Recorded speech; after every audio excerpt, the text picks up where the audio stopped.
Here at Future Digital, we take pop culture very seriously, and honestly, all things crypto are a very serious part of today's pop culture. That's why when I read the news I'm about to tell you, I thought it was just an impossible mission, forcing regular people to do something they don't want to do yet again.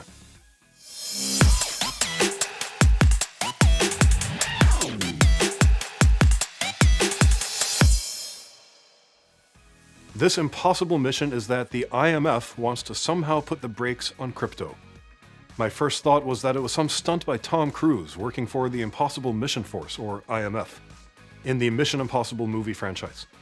Crypto lately has been bouncing up and down like Maverick on Oprah Winfrey's sofa, all excited about his upcoming divorce.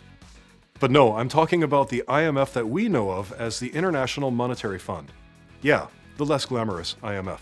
Essentially, what is happening is that the IMF has issued a report talking about how countries around the world should regulate cryptocurrencies, specifically stablecoins.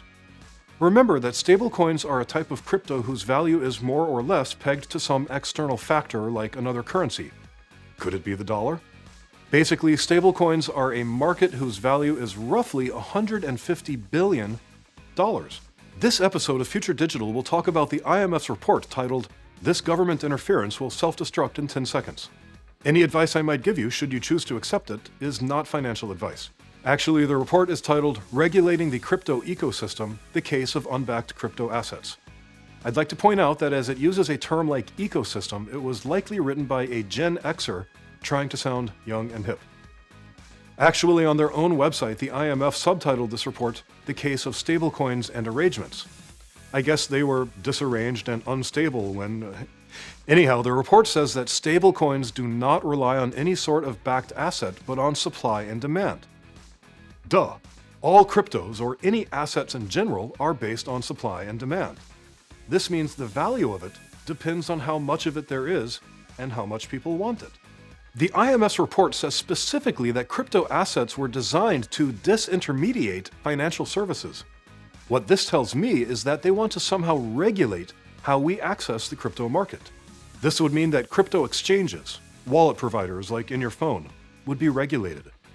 These things are essentially the human crypto interface. Like a trackpad lets you interface with your laptop, or a USB port lets you interface an external device to your computer. Bluetooth is an interface. Crypto wallet providers don't actually have access to your keys like in the blockchain, but the report seems to hint that these wallet providers should somehow be regulated. To me, this sounds fairly chilling, like opening a can of worms in a shiver of sharks. See what I did there? But why is the IMF doing this? One of the main things is that they are worried about developing countries. See, very often developing countries use what's called a fiat currency to finance its own operations. A fiat currency is a currency that is not backed by, let's say, the gold standard. Kind of like cryptocurrencies. A government can control a fiat currency by printing more of that currency. And what's the largest fiat currency in the world? The dollar. So the IMF is afraid that developing countries will ditch their own currencies, and even the dollar, I'll explain, and switch over to cryptocurrencies. Why would they do this? Because it might make financial sense to said developing country. And if the dollar is ditched, then that means less profit for people with holdings in the dollar. They want to protect their money, in other words. I said I'd explain why developing countries also use the dollar.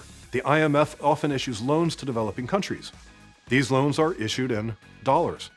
It should now be clear to everyone watching that the IMF doesn't like crypto because it sees crypto as a direct competitor to its own currency, which of course is the dollar. A recent example is that the IMF gave Argentina a massive loan with the condition that Argentina would discourage the use of crypto. That's like if Coca-Cola told a grocery chain that you can sell our products, provided that you don't also sell Pepsi. Therefore, I think it should be fairly obvious that the IMF is not actually a believer in the free market. The IMF's report also goes on to say that crypto is much more popular in countries and regions where there is a stronger or even profound distrust of current financial services. And that makes perfect sense. You live in what Trump would have referred to as a dunghole country. Obviously, you're not going to have much faith in that country's ability to regulate or even have a successful economy. You're going to want alternatives. But that country's failing economy is part of the current global financial system.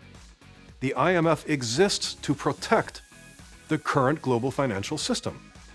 You see where I'm going with this. Cryptocurrencies exist to go around the status quo. That is why it's championed as an unregulated market, a free market. In other words, crypto is trying to stick it to the man. And we'll soon see if this is, in fact, mission impossible. The IMF's report continues to list conditions for regulating crypto on a global scale.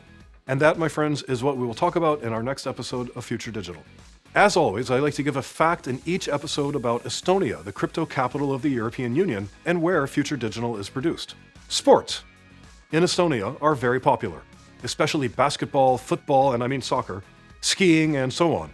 There is even a mythically popular sport here called wife carrying, in basically the least marrying country in the world.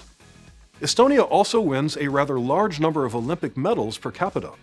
And for example, in the last Olympics, 100% of all medal winners from Estonia were women. In 2000, an Estonian man named Erki Nool won the gold in the decathlon. His last name means arrow, like a javelin. Shortly after he'd won, I saw him in a nightclub. When I left the club, I saw a taxi and I walked toward it. Erki Nool himself got out and held the door for me to climb in. When he shut the door, the driver turned to me and said, "Wasn't me." And that odor of such Olympic proportions will forever be how I think of this now retired athlete. But the oldest and most popular game in Estonia is trying not to smile. Estonians have been playing it for 6,000 years, and to this day, no one has lost yet.